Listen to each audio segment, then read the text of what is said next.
2 Chroniques, chapitre 21. Josaphat se coucha avec ses pères, et il fut enterré avec ses pères dans la ville de David. Et Joram, son fils, régna à sa place. Joram avait des frères, fils de Josaphat: Azaria, Jéhiel, Zacharie, Azaria, Michaël et Shéphatia, tous fils de Josaphat, roi d'Israël.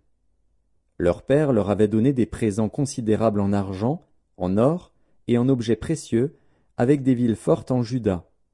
Mais il laissa le royaume à Joram, parce qu'il était le premier-né. Lorsque Joram eut pris possession du royaume de son père et qu'il se fut fortifié, il fit mourir par l'épée tous ses frères et quelques-uns aussi des chefs d'Israël. Joram avait 32 ans lorsqu'il devint roi, et il régna 8 ans à Jérusalem. Il marcha dans la voie des rois d'Israël, comme avait fait la maison d'Akab, car il avait pour femme une fille d'Akab, et il fit ce qui est mal aux yeux de l'Éternel.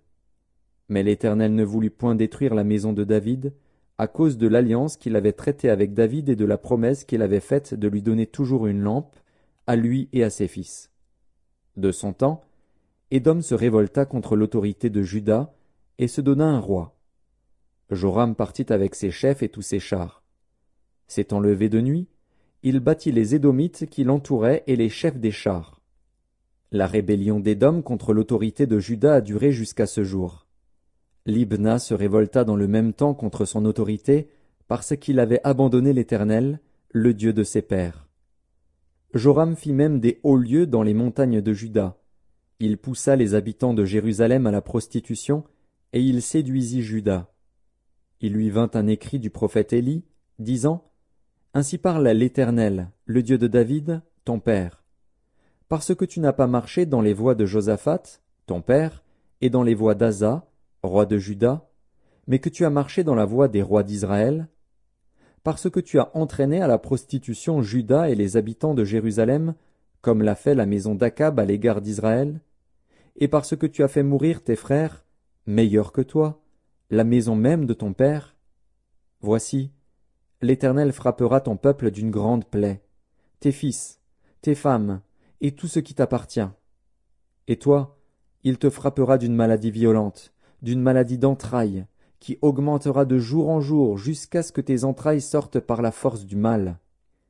Et l'Éternel excita contre Joram l'esprit des Philistins et des Arabes qui sont dans le voisinage des Éthiopiens. Ils montèrent contre Juda, y firent une invasion, pillèrent toutes les richesses qui se trouvaient dans la maison du roi, et emmenèrent ses fils et ses femmes, de sorte qu'il ne lui resta d'autre fils que Joachaz, le plus jeune de ses fils. Après tout cela, l'Éternel le frappa d'une maladie d'entrailles qui était sans remède. Elle augmenta de jour en jour, et sur la fin de la seconde année les entrailles de Joram sortirent par la force de son mal. Il mourut dans de violentes souffrances. Et son peuple ne brûla point de parfum en son honneur, comme il l'avait fait pour ses pères.